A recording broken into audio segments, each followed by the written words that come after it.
Hello everyone, welcome back to my channel. একটা নতুন ভিডিওতে আপনাদের সবাইকে স্বাগত জানাই। আশা করি আপনারা সবাই খুব ভালো আছেন।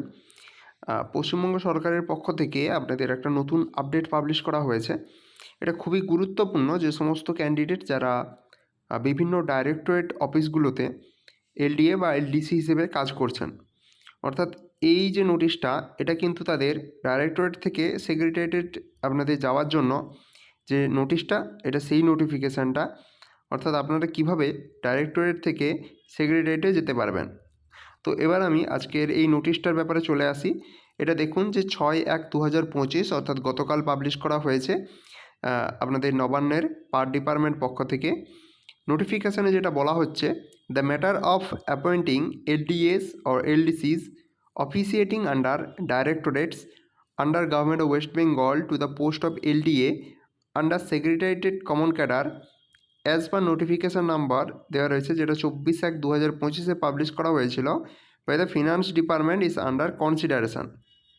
Therefore, all the departments or offices under the Secretariat Common Cadre, West Bengal are hereby requested to forward the name of eligible and willing LDS or LDCs officiating in directorates under their administrative control, along with following documents and information to Common Cadre Wing of Department of Personal and Administrative Reforms on or before 28/2/2025। এখানে যেটা বলা হচ্ছে, আপনারা জানেন যে directorate থেকে আপনাদের secretariat common ক্যাডারে যেতে হলে আপনাদের এলডিএ এবং এলডিসি যারা বিভিন্ন ডাইরেক্টরেট অফিসে রয়েছেন, তাদের একটি উপায় থাকে, তা হলো 10% রিজার্ভেশন যে আপনাদের সিস্টেম রয়েছে, সেই সিস্টেমের মাধ্যমে কনফার্মেশনের পরে ডাইরেক্টরেট থেকে আপনাদের সেক্রেটারিয়েটে যাওয়া যায়। তো সেক্ষেত্রে আপনাদের একটা ফর্ম থাকে, সেই ফর্ম আপনাদের ফিল আপ করতে হয়। তো তার জন্যই কিন্তু এই নোটিশটা। এখানে দেখুন, আপনাদের একটা ফর্ম কিন্তু ফিল আপ করতে হবে, যেটা হচ্ছে আপনাদের এখানে ডেটটা দেওয়া রয়েছে আর এখানে ফর্মটা দেওয়া রয়েছে। এখানে দেখুন, অন অর বিফোর বলা হচ্ছে 28/2/2025। আর তার সাথে সাথে এই সমস্ত ডকুমেন্ট আপনাদের জমা দিতে হবে। আচ্ছা, আগে আমরা এই যে আপনাদের ইটা রয়েছে সেটা একটু দেখে নিই। এটাতে ফার্স্টে আপনারা যদি একটু ফোনটা ঘুরিয়ে আপনারা দেখবেন, format for presenting information for appointment of LDAs or LDCs under the different directorate to the post of LDA under secretariat common cadre. ঠিক আছে, তো সেক্রেটারিয়েটে যেতে গেলে আপনাদের এই ফর্মটা ফিল আপ করতে হচ্ছে। প্রথমে দেখুন, নেম অফ দ্য ডাইরেক্টরেট রয়েছে, অর্থাৎ আপনার যে ডিপার্টমেন্ট তার নাম আপনারা দেবেন। তারপরে name of the employee and educational qualification, এটা আপনাদের প্রথমে থাকবে। তারপরে ডেট অফ বার্থ থাকছে। তারপরে first date of joinings to service under this government. তারপর রয়েছে date of joining under the directorate. 1 number বলছে কন্টিনিউয়াস, দুই বলছে কনফার্মেশন। অবশ্যই আপনাদের কনফার্মেশন, আপনাদের ডেট যেটা সেটা কিন্তু আপনাদের দিতে হবে। ডেট অফ জয়নিং থাকবে এই ডাইরেক্টরেটে জয়েনিংয়ের ক্ষেত্রে, আর তার কনফার্মেশন অর্ডার তার 3 বছর বাদে যেটা হয় সেইটা আপনাদের দিতে হচ্ছে। আচ্ছা, তারপরে procedure of appointment to the post of LDA or LDC, সেটা হচ্ছে ডাইরেক্ট বা ট্রান্সফার বা প্রমোশন, এই যে আপনাদের বিভিন্ন ব্যাপার থাকে।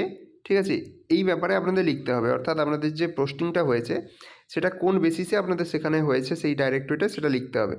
যদি আপনারা ডাইরেক্ট পিএসসি ক্লার্কশিপ পরীক্ষার দিয়ে ঢুকে থাকেন, তাহলে সেখানে আপনারা ডাইরেক্ট আপনারা এলডিএ বা এলডিসি হয়েছেন।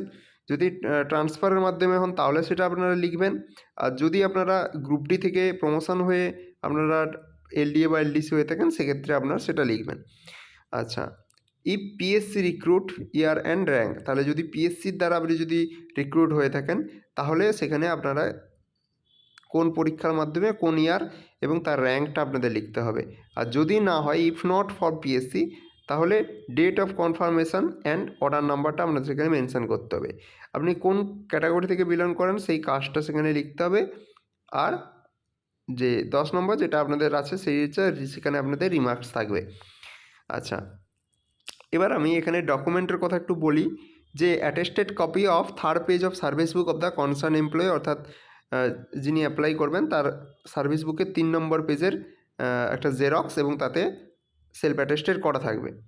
আচ্ছা, আর মাধ্যমিকের যে আপনাদের অ্যাডমিট কার্ড রয়েছে বা আপনাদের ডেট অফ বার্থের যে সার্টিফিকেট রয়েছে তার একটা অ্যাটেস্টেড ফটোকপি লাগবে আপনার আপনার মানে ডেট অফ বার্থের প্রুফ হিসেবে। আচ্ছা, অ্যাপয়েন্টমেন্ট অর্ডার বা জয়েনিং কপি এবং কনফার্মেশন অর্ডার, এই তিনটে আপনাদের যে কপি তাদের অ্যাটেস্টেড ফটোকপি আপনার লাগছে। আচ্ছা, এবং আপনার এডুকেশনাল যে কোয়ালিফিকেশান আপনি দিয়েছিলেন পরীক্ষার সময়, সেগুলো সমস্ত অ্যাটেস্টেড ফটোকপি দিতে হবে, অর্থাৎ মাধ্যমিক, উচ্চ মাধ্যমিক, গ্র্যাজুয়েশান, সেগুলোর অ্যাটেস্টেড ফটোকপি দিতে হবে। কাস্ট সার্টিফিকেট থাকলে তার ফটোকপি দিতে হচ্ছে। আর যদি আর এগুলোর পরে আপনাদের যেটা 6, যেটা সবথেকে গুরুত্বপূর্ণ বলছে, ডালি authenticated field in format A and declaration as attached with this notification. এবং বলা হচ্ছে এই যে ফর্ম, যেটা আপনার ফর্ম বলছি, হ্যাঁ, ফরম্যাট এ যেটা রয়েছে, এই যে ফরম্যাট আপনাদের এ রয়েছে, এই ফরম্যাট এ আপনাদের ফিল আপ করতে হচ্ছে। এই ফরম্যাট এ যেটা আপনাদের আগে দেখালাম, সেই ফরম্যাটটা ফিল আপ করার পরে আপনাদের বলা হচ্ছে যে এই সমস্ত যে ডকুমেন্ট আছে সেই ডকুমেন্টগুলো আপনাদের অ্যাটাচ করতে হবে, ঠিক আছে? তো অ্যাটাচ করার পরে আপনাদের জমা করতে হবে। আর ইম্পর্টেন্ট নোটসে বলা হচ্ছে there will be no scope for reversion to the directorate once the order for appointment under secretariat common cadre is published. যদি এটা বলা হচ্ছে যে আপনি যদি একবার ডাইরেক্টরেট থেকে সেক্রেটারিয়েটে চলে যান এবং যদি অর্ডার বের হয়ে যায়, অ্যাপয়েন্টমেন্ট অর্ডার, সেক্ষেত্রে কিন্তু আপনাকে আর ঘুরে ডাইরেক্টরেটে কোনোভাবেই আপনাদের পাঠানো সম্ভব নয়। The declaration of willingness and field in format A will be treated as final and unalterable once those are submitted to this department. অর্থাৎ আপনি এই যে ফর্মেট এটা যখন জমা করছেন, আপনার এটাকেই কিন্তু একদম ফাইনাল এবং এটাকে কোনো চেঞ্জ করা যাবে না, এটা হিসেবেই আপনাদের কিন্তু তারা জমা নেবে, ঠিক আছে? আর this is applicable only for the employ under the different directorates, not for the employ of the regional offices under the directorate, ঠিক আছে? অর্থাৎ এটা শুধুমাত্র ডাইরেক্টরেটে যে অফিসের এমপ্লয়ি রয়েছেন তাদের জন্যই, এটা কিন্তু কোনো রিজনাল অফিস যারা এই ডাইরেক্টরেটের আন্ডারে রয়েছে তারা কিন্তু এখানে কোনো অ্যাপ্লাই করতে পারবে না। আর এই ফর্মেটটা ফিল আপ করবেন, লাস্টে কিন্তু আপনার এই ডিক্লারেশনটা থাকছে যে I do hereby declare that I am willing to join the post of lower division assistant under secretariat common cadre West Bengal as per notification number দেওয়া রয়েছে of finance department government of West Bengal.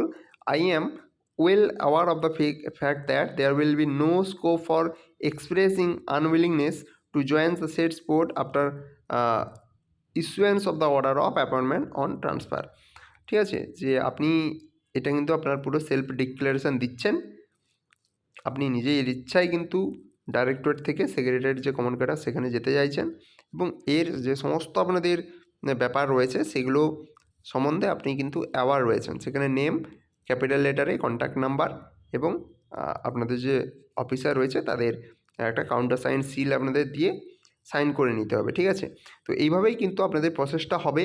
এটা অবশ্যই আপনাদের বলা রয়েছে যে date যেটা একটু দেখুন, যে আপনাদের 28/2/2025 এর আগে যাদের আপনাদের কনফার্মেশান হচ্ছে, ঠিক আছে, যে সমস্ত আপনাদের চাকরি প্রার্থী বলছি, যে সমস্ত আপনারা চাকরিজীবীরা রয়েছেন যারা বিভিন্ন ডাইরেক্টরেট অফিসে ক্লার্ক পদে চাকরি করছেন, তো তাদের ক্ষেত্রে কিন্তু এই ফর্মটা আপনারা ফিল আপ করতে পারেন যদি আপনারা সেক্রেটারিয়েটে যেতে পারেন।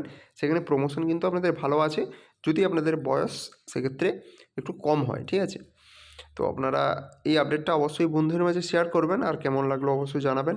যদি নতুন থাকেন চ্যানেলে অবশ্যই চ্যানেলটিকে সাবস্ক্রাইব করে রাখবেন।